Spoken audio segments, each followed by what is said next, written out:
tall.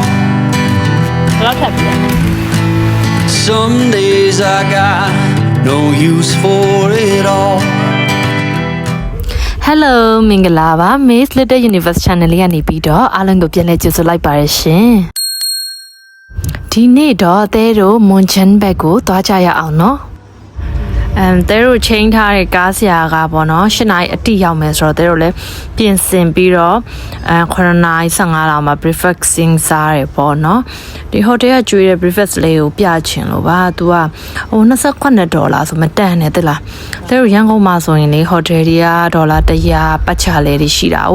ဒီချင်းမိုင်မှာစားတော့တဲရခွာတော့တန်တယ်ဒါပေမဲ့သူခရီးသွားရသည်ဆိုရင်တော့နည်းနည်းလေး rush ဖြစ်မယ်ပေါ့နော် hotel တွေကိုကြိုပြီးတော့ booking လုပ်ရမယ်ပေါ့မွန်ချန်ကိုသွားမယ်ဆိုတော့ပေါ့နော်သူတို့ဒီ Facebook ဒီဘာဒီမှာရှာကြည့်လိုက်တဲ့အခါကျတော့ဒီ private tour ပေါ့နော်ကားလေးတွေမနက်၈နာရီလောက်ကို hotel ကိုလာခေါ်ပေးတယ်ညနေ6နာရီလောက် hotel အထိပြန်လိုက်ပို့ပေးတယ်ပေါ့နော်အဲ့လိုတနေ့ကုန်ဒီကိုမီသားစုနဲ့ပဲကားငှားမယ်ဆိုရင်ဘတ်3500ဝန်းကျင်ရှိတယ်ပေါ့နော်အဲ့လိုမှမဟုတ်ဘူးလိုင်းကားလေးတွေစီးသွားခြင်းလည်းဒီဖင်းမြစ်ကတစ်ဖက်ကခေါ်မှာပေါ့နော်ပန်းစည်းရှိတယ်အဲ့ဒီပန်းစည်းထိတ်ကနေပြီးတော့လိုင်းကားလေးတွေထွက်တယ်ပြောတယ်အဲ့ဒါလေးတွေကတော့သူဘတ်300 500 1000ပေါ့နော်ကားအကောင်းကောင်းတယ်မကောင်းပုံမူတည်ပြီးတော့လို့ရှိပါတယ်တဲ့တဲတို့လည်းတနေကုန်သွားမှာဆိုတော့မနေ့ပိုင်းတော့အဝကြိတ်တာပေါ့နော်အဝကြိတ်ပြီးတော့ကားသမားကို9မိနစ်လောက်ပဲစောင့်ရတယ်သူရောက်လာပါတယ်ကားသမားဆိုတဲ့ပထမလေးအမျိုးသားမှတ်တာနောက်အမျိုးသမီးဆိုတော့လေအရန်အဆင်ပြေသွားတယ်တိလားဒီဘက်လည်းများအစိုးရဟိုဟာလေဟုတ်ဝန်ထမ်းဌာနဟုတ်ကဲ့ဟုတ်ရုံးချုပ်တွေဒီချင်းမှန်ဟိုဟာလေဟုတ်ကဲ့မဟုတ်ဟမ်ဘောဆိုတာလေအေးအစာဝီးကြီး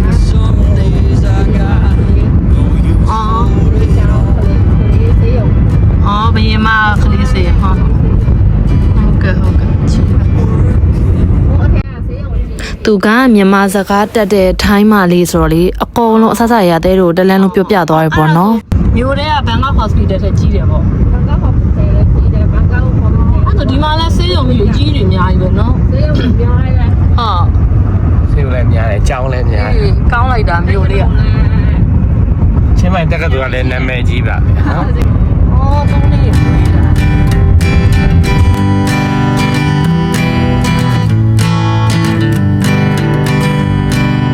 Hanging on,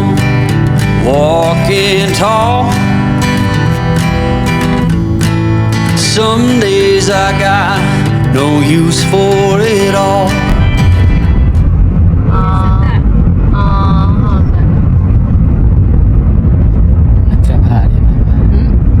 အမှသူတို့စစ်တက်ဒီပေါ့နော်စစ်တက်ဒီဘရင်မစစ်တက်ဘရင်သမီးတော်စစ်တက်အဲ့လိုပေါ့အစုံမဲ့စစ်တက်ကြီးတွေကြောင်းနေနောက်ပြီးတော့ဒီဘရင်တွေဘရင်မတွေရဲ့ဆေးရုံသူတို့စောက်လှူထားတဲ့ပေါ့ဟာပေါ့နော်သူတို့ရဲ့ဒီဟိုဟာ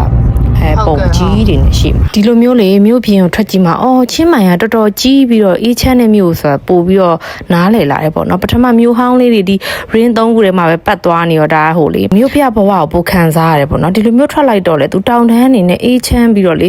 တကယ်ကို slow living life ပဲကွာတဲ့အဲ့လိုမျိုးဆိုရန်သဘောကျတယ်ကွာသိလားတောင်ကြီးကလောဘက်မှာသွားရင်ရတယ်လို့မျိုး feeling မျိုးပေါ့နော်အခုတဲတို့ကချင်းမိုင်ကနေမွန်ချန်ကိုသွားလို့ရှိရင်အများစုဝင်ရောက်ဖူးမြော်ကြတယ်ဒီဝတ်ဖာတာဖီရွန်ဆိုတဲ့ဖရားကိုဝင်ဖူးမှာဖြစ်ပါတယ်သူကချင်းမိုင်မြို့လေကနေဆိုရင်ကားနဲ့မိနစ်20နာရီဝက်နီးပါးလောက်သွားရမယ်မဲရင်အရက်မှာပေါ့နော်တီရှိတယ်ပြီးတော့မွန်ချန်ကိုဒီဖရားပြီးသွားရင်ဖူးပြီးသွားရင်မွန်ချန်ကိုဆက်တက်မဲ့ဒီတောင်ပေါ်ရောက်သွားပြီပေါ့နော်အဲ့တော့မွန်ချန်မတက်ခင်ဝင်ရောက်ဖူးမြော်လေးရှိတဲ့ဖရားပဲဖြစ်ပါတယ်Wat Patara Piron ရဲ့အဓိပ္ပာယ်က what ဆိုတာကတော့သူကဖျားเจ้าကိုပြောတာဖြစ်တယ်ပေါ့နော်ဖဆိုတာကတစ်တော်နောက် Dara ဆိုတာကတော့သူတို့မင်းသမီးပေါ့နော်နာမည်ကိုရည်ညွှန်းတဲ့နောက် Dara ရဲ့ရိုးရိုးတနက်အဓိပ္ပာယ်ကျယ်လို့လည်းပြောတယ်ပေါ့နော် Piron ကကြတော့သူကជីနူးဖွဲအေးချမ်းဖွဲအဓိပ္ပာယ်အဲ့တော့ Wat Patara Piron ဆိုတဲ့အဓိပ္ပာယ်ကကြတော့မင်းသမီး Dara ရဲ့ပေါ့နော်ဒီအေးချမ်းလှပတဲ့တစ်တော်เจ้าလေးပေါ့အဲ့လိုလေးအဓိပ္ပာယ်ရပါတယ် Princess Dara ကလည်းဒီချင်းမိုင်ကိုနောက်ဆုံးအုပ်ချုပ်ခဲ့တဲ့မိသားစုပေါ့နော် Lana Royal Family ရဲ့သမီးတော်တစ်ပါးဖြစ်ပြီးတော့သူကနောက်ပိုင်းမှာဆိုရင်ထိုင်းဘရင် Chulalongkorn ရဲ့မိဖုရားတော်တစ်ပါးဖြစ်လာခဲ့ပါတယ်ပြီးတော့အချိန်တုန်းက Lana နိုင်ငံဆိုသူတို့ချင်းမိုင်ကို Lana လို့ခေါ်တယ်တဲ့ Lana နိုင်ငံနဲ့ Siam ဆိုတာကထိုင်းနိုင်ငံပေါ့နော်နိုင်ငံချစ်ချစ်ရဲ့အတွက်အဲဒီလက်ဆက်ပေးခဲ့တာပေါ့နော်အဲဒီအတွက်ကြောင့်ဒီ Princess Dara တီထောင်ခဲ့တဲ့ဒီဖျားမှာဆိုရင် Lana ပိတုကလက်ရာတွေကအများကြီးထွေးရတယ်ရန်ကိုလှပါတယ်ဖျားเจ้าဝင်းချစ်မှာလည်းတစ်ပင်ကြီးတွေအများကြီးရှိပြီးတော့အေးချမ်းတိတ်ဆိတ်တဲ့ vibes ကိုရပါတယ်ခရီးသွားတွေကတော့ဒီခရီးသွားရသည်ဆိုရင်ရမ်းများတယ်လို့ပြောတယ်ဒါပေမဲ့เจ้าဝင်းကြီးကလည်းကျဲတဲ့အတွက်လူတွေမရှုပ်ဘူးပေါ့နော်လူမရှုပ်ဖဲနဲ့ဒီလိုမျိုးလာရောက်လေ့လာကြတယ်ဓာတ်ပုံရိုက်ဖို့လည်းရမ်းလှတဲ့နေရာလေးတစ်ခုလည်းဖြစ်ပါတယ်ဒီအထဲဝင်ကြည့်လိုက်မယ်ဆိုလို့ရှိရင်မြန်မာလိုဆိုရင်တော့ဝိဇ္ဇာပေါ့နော်သူတို့ရဲ့ဒီတကိုးကြီးတဲ့အစွမ်းနေရှိတဲ့ဘုံတော်ကြီးတွေရဲ့ရုပ်ထုတွေကိုပုံတူထူထားတယ်ပေါ့နော်ကိုယ်ကွယ်ထားကြတယ်ပြန်လုံတော်မူပြီးသွားပြီဖြစ်တဲ့ဘုံတော်ကြီးတွေရဲ့ဓာတ်တော်တွေပါတယ်လည်းရှိတယ်ပြောပါတယ်ချင်းမိုင်မျိုးဟာမြောက်ပိုင်းဒေသမှာဆိုရင်ဗုဒ္ဓဘာသာတပ်ဝင်ယုံကြည်မှုနဲ့အတူပေါ့နော်နတ်ကိုးကွယ်ယုံကြည်မှုတွေလည်းအများပြားရောနှောနေတာကိုတွေ့ရပါတယ်ဒေသခံနတ်ယုံကြည်မှုတွေအများပြားရှိရတဲ့အတွက်လည်းအိမ်တိုင်းလိုမှာအင်းရှိမလေးတွေမှာပေါ့နော်နတ်ကွန်လေးတွေနတ်စင်လေးတွေကိုတွေ့ရတယ်ဒီလိုဘုရားဝင်းတွေအတွင်းမှာဆိုလဲသူတို့ဒီချက်ဖရုပ်တွေကတော့သူတို့အတွက်အများဆုံးကံကောင်းမှုပေါ့နော်တတိနိုးကြွမှုတွေကိုကိုးစားပြုတယ်အဲ့လိုချက်ဖရုပ်တွေနဲ့နတ်ကွန်တွေနတ်နန်းတွေနတ်ဆောင်တွေအများကြီးတွေ့ရတယ်ဒီပုံလေးဟာဆိုလေစစ်တိုက်ထွက်ခံနေပေါ့နော်ချက်ဖရုပ်ထုကကန်ကောင်းတာဖြစ်တဲ့အတွက်ချက်ဖရုပ်တွေနဲ့အတူစစ်တိုက်ဒီစင်ကြီးကိုစီးပြီးတော့စစ်တိုက်ထွက်တဲ့ပုံပေါ့ပြီးမြန်မာဘရင်တွေရဲ့ချက်နဲ့သူတို့ဘရင်ရဲ့ချက်နဲ့ခုတ်ပြီးဟေ့ဆိုသူတို့ဘရင်ရဲ့ချက်ကလည်းမြဲနိုင်တယ်လို့လည်းပြောတယ်အဲ့ဒီတော့ကြောင့်ချက်ဖကကန်ကောင်းခြင်းဆိုယူဆတာလို့လည်းပြောပါတယ်ရှင်ကဲဘယ်ရလဲဖူးပြီးဖြစ်တဲ့အတွက်တဲ့မွန်ချမ်းဘက်ကိုဆက်ပြီးတက်ကြမယ်နော် Hanging on, walking tall. Some days I got no use for it all.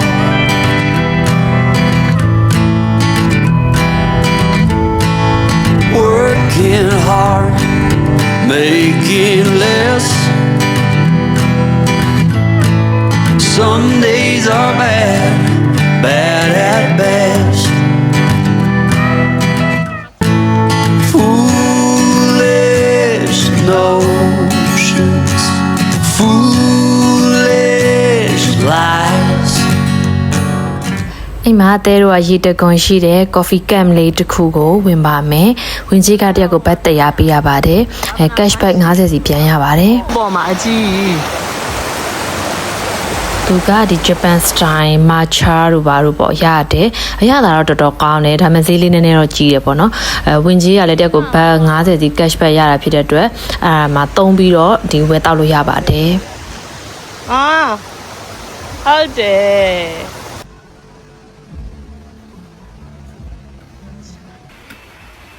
ဘယ်လောက်ထပ်ပြရလဲ Hanging on, walking tall. Some days I got no use for it all.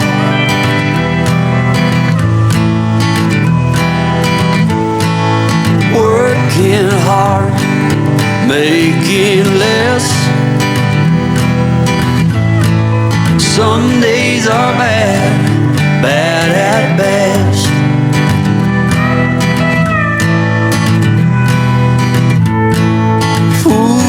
Foolish notions, foolish lies. I set to thinking I could make something of me, playing every game except the lottery,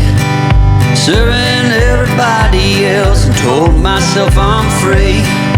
Misery is a showy state of bad company.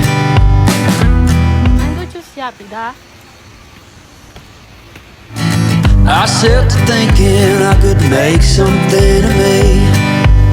playing every game except the lottery,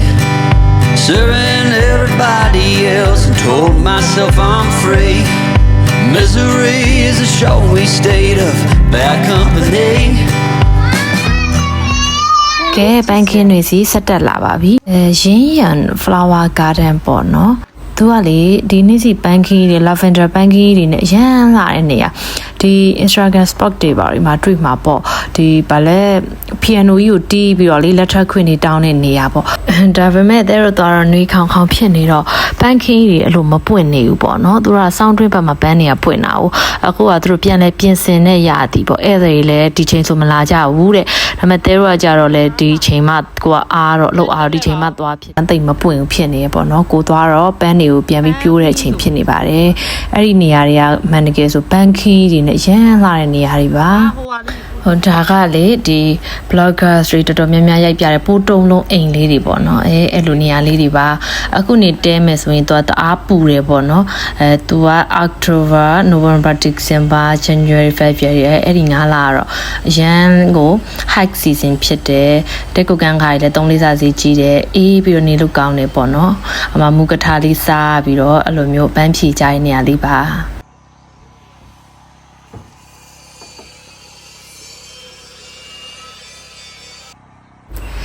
တဲတို့ကနေချင်းပြန်ပဲလာတာဖြစ်တဲ့အတွက်အခန်းလည်းမယူတော့ဘဲနဲ့ဒီ view point လေးမှာပဲကိုအေးအေးလေးတောင်းရင်းနဲ့တဘာဝရဲ့ဒီအလှအပါတွေကိုကြည့်ရှုခန်းစားတယ်ပေါ့နော် ပြုတ်ကြမယ်ပြုတ်ချိုင်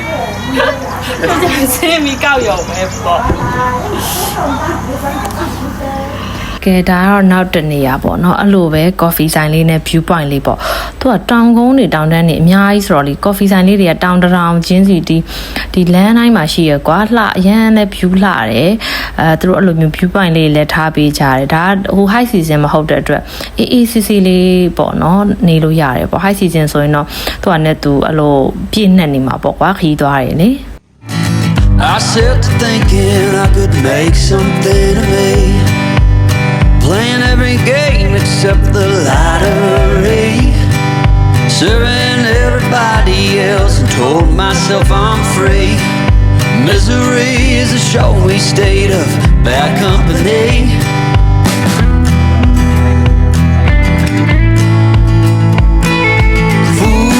Foolish notions,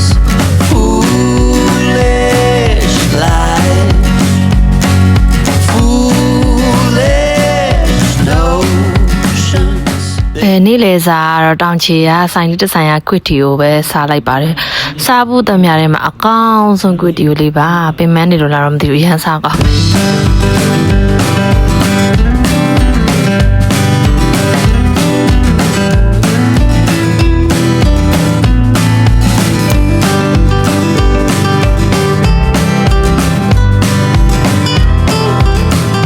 ဒါကတော့ Makir She Family ပါလက်ရှိမှာဒီခီးသွားတွေကြအရန်ကိုရေပန်းစားနေတဲ့နေရာလေးပေါ့နော်ဒီမှာကအမွှေးပွားပွားတိုးပြူလေးတွေတိုးမဲလေးတွေအပြင် alpaca လို့ခေါ်တဲ့ဒီချစ်ဖို့ကောင်းတဲ့ကလပ်အုပ်လေးတွေလည်းရှိပါတယ်နွေရာသီမို့တချို့တိုးလေးတွေကိုတော့သူတို့အမွှေးလေးတွေရိတ်ပေးထားတယ်ကိုရန်ရိတ်ချိုးပေးခြင်းလည်းရတယ်အမွှေးရိတ်ပေးခြင်းလည်းသူတို့တင်ပေးတယ်အစားလည်းကျွေးလို့ရတယ်ဒီတိုးလေးတွေကိုချီမဲကင်တွယ်မဲဆိုလို့ရှိရင်တော့သူတို့ပေးထားတဲ့လက်တန့်စီလေးတွေကိုအရင်အသုံးပြုပြီးမှချီလို့ရပါတယ်သူတို့ကဂယုတစိုက်တေချာမွေးရဖြစ်တဲ့အတွက်သူတို့ရဲ့စီကန်းချက်လေးတွေတော့နည်းနည်းလေးလိုက်နာပြီးပေါ့နော်အဲ့ဒါဆိုရင်တော့ကျမတို့အတွက်ရောဒီတိုးကလေးတွေအတွက်ရော safe ဖြစ်ပါတယ်ရှင်ဒီလိုအစာလေးတွေကတော့သူတို့တပူးကို carrot လေးတွေပေါ့နော်တန့်စင်ပြီးတော့ထည့်ထားတာတပူးကိုဘတ်50ပေးရပါတယ်အဲ့လိုကျွေးလို့ရတယ်သူတို့တွေအဲ့ဒီဘူးလေးကိုကင်လိုက်ပြီးဆိုတော့နောက်ကနေအုပ်လိုက်ကြီးလိုက်လာတာပေါ့နော်အဲ့မှာဖက်တက်ကြအဲ့လိုမျိုးလေးတော့ရှိပါတယ်ကလေးတွေပိုင်းတတိထားပေါ့နော်ဒါလေးကချစ်ဖို့ကောင်းတဲ့ alpaca လေးနှစ်ကောင်ပါဒီတိုးချန်ကြီးတစ်ခုလုံးကတောင်တန်းကြီးတွေကိုနောက်ခံ360ဒီဂရီထားပြီးတော့အလှဆင်ထားတဲ့အတွက်ဒီ European cottage ပုံစံမျိုးလေးပေါ့နော်တပ်ပုံရိုက်လို့လည်းအရန်ကိုလှပါတယ်သူ့နောက်မှာဆိုလို့ရှိရင်တို့ပန်းရဲတိုက်ကြီးကိုလှမ်းမြင်နေရတယ်ပေါ့နော်ပန်းရဲတိုက်ကြီးကတီးတန့်ဝင်မဲ့ဆိုရင်တော့ဝင်ကြီးကဘတ်200ပေးရပါတယ်ပန်းရဲတိုက်ကတော့နွေရာသီမှာတစ်ခုရီးတော့ပန်းနေပွင့်တဲ့နေရာပေါ့နော်ဒါပေမဲ့တဲတော့ကတော့မဝင်ခဲ့တော့ပါဘူး Hanging on, walking tall. Some days I got no use for it all.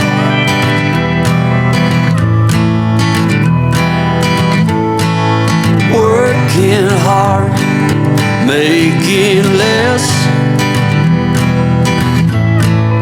Some days are bad, bad at best.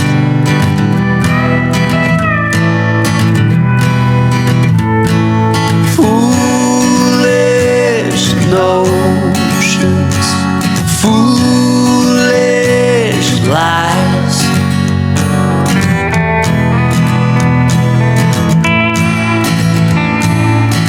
I set to thinking I could make something of me. ကဲနောက်တစ်နေရာကတော့လိမ္မော်ချန်ပေါ့နော်သူကလိမ္မော်ချန်သွားတဲ့လမ်းကလေအဲ့လိုသူတို့ကားနဲ့ပဲသွားလို့ရတယ်သူတို့ကားကိုထားခဲ့ပြီးသူတို့ရဲ့တောင်တက်တောင်ဆင်းကားကိုပြောင်းစီရတာပြီးတော့စောက်ထိုးကြီးသွားတာသိလားနောက်ပြန်ကြီးမောင်းပြီးတော့အမှမကြောက်မလန့်နဲ့သွားခဲ့တာပဲဟိုဒါပေမဲ့သူများလို့တော့လိမ္မော်သီးလေးတွေနဲ့အလှတတ်ပုံလေးတော့မရိုက်ခဲ့ရဘူးဘာလို့လဲဆိုတော့လိမ္မော်သီးတီးတဲ့ຢာဒီမဟုတ်ပြန်ဘူးတဲ့ကဲစောင်းတွင်းကြမှာပဲနောက်တစ်ခေါက်ထပ်သွားတော့မယ်နော်အခုနွေရာသီကတော့ဒီတိုင်းလေးပဲရောက်ဘူးတဲ့ရှိုံပဲသွားခဲ့တယ်ဒါပေမဲ့ပန်းကင်းတွေတော့အဲမှာတော့တပ်ပုံတွေရိုက်ခဲ့တယ်လိမ္မော်သီးနဲ့မရိုက်ရမယ်အတူတူခေါင်းမိုးပေါ်တက်ပြီးတော့ပန်းလေးနဲ့တော့ရိုက်ခဲ့ပါတယ်လို့အဲ့ဒီ lavender ပန်းကင်းကြီးကလည်းအရန်လှတယ်သိလားတဲ့ကလေးအဲ့ခရမ်းရောင် lavender ပန်းနေပွင့်နေခြင်းရနောက်တစ်ခေါက်ရောက်အောင်ကိုသွားအောင်မှာအရန်ကြိုက်တဲ့ပန်းလေးတွေမလို့ပါ Playing every game except the lottery.